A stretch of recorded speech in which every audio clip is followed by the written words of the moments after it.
Hi there, this is Daniel, the channel editor for Moss End Railway, and both me and Colin would like to personally thank every single one of you for reaching our lifelong goal of 500 subscribers. When we started the channel, we never in a million years thought we would hit even close to it, and you guys have blessed us so much with that opportunity and this massive milestone in both of our journeys.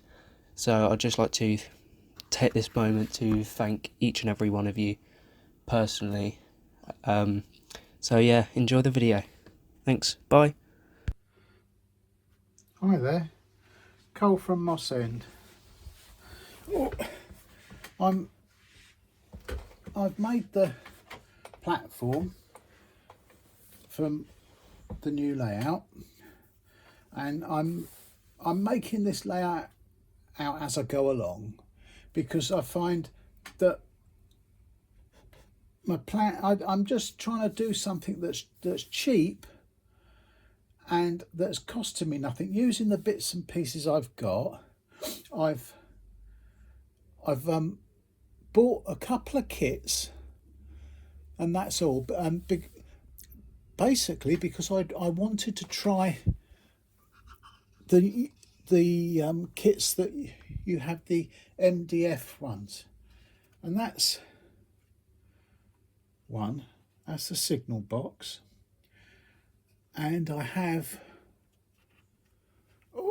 another that's not finished yet, but that's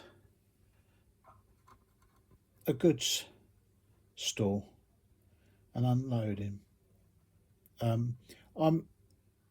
It's just a country halt station that has a goods thing, and it's out in the middle of nowhere in the sticks on a, a little one.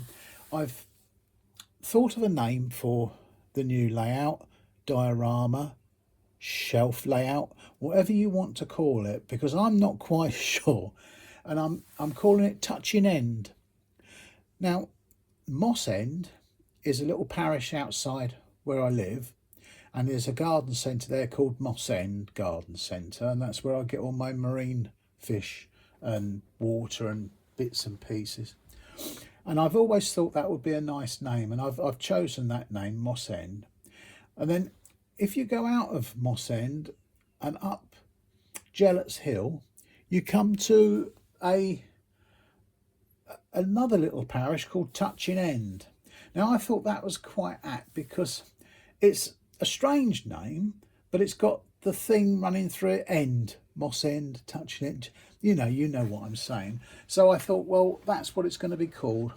And the layout is going to be a bit different, because I'm trying to think outside the box and do things that other people haven't done. And the layout can be viewed from any side. I'm putting the back scene sides on, but I'm not fixing the back scene at the back actually on. That's going on the wall, so you can turn the layout and you can view it from both sides, so you get a different perspective. And with doing this, you could even do, for instance, there's the brick edging, but if this was turned round, you could do a stone edging. You could do slightly different things and get a completely different look of the layout. I'm not going to do that, but it's a thought. These ideas, once you get one into your head, you think, oh yeah, that's a good idea. So I'm thinking outside the box, and I don't think I've seen a layout that's got a back scene, but you can turn the layout round and view it from either side, and you'll get a total. One side I've got like just a bank of grass going up, so it's very low, so it'd be very good for filming and photographs and things like that.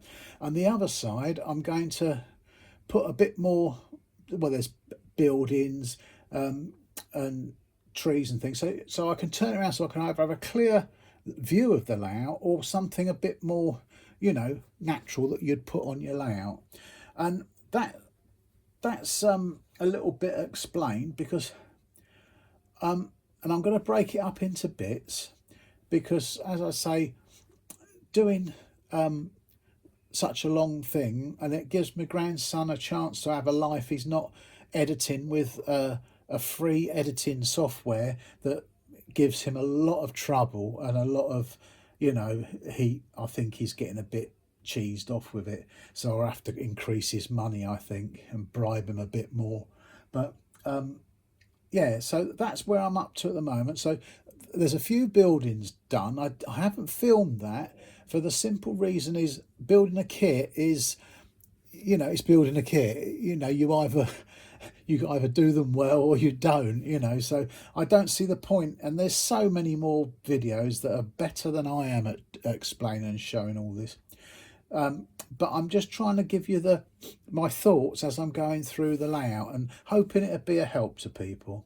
And that's basically it. I've bought one of these cheap fluorescent lights to go above it.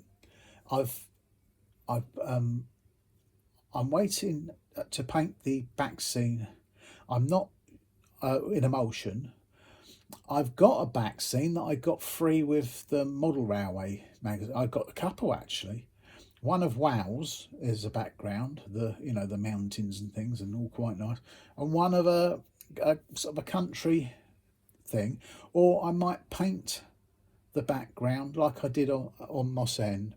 I'm not sure where that's going yet, but as I say, I'm coming along with it, and I'm still doing bits on Moss End, so don't worry about that. That's still my main layout and my main priority.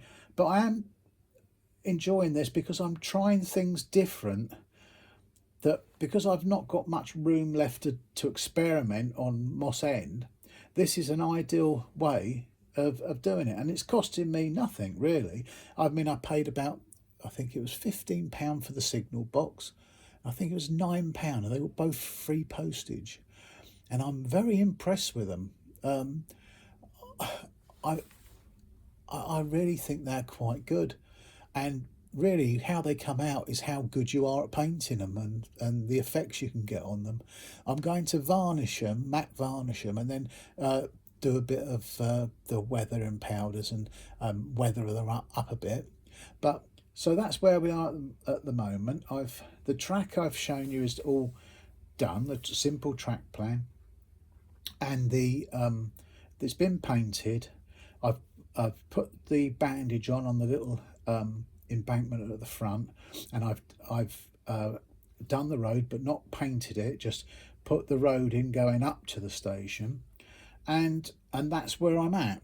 And I just thought I'd give you my thoughts.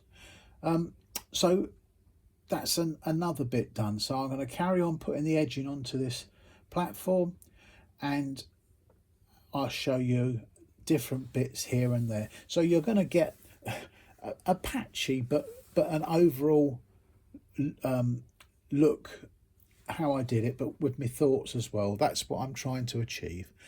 Okay then, bye.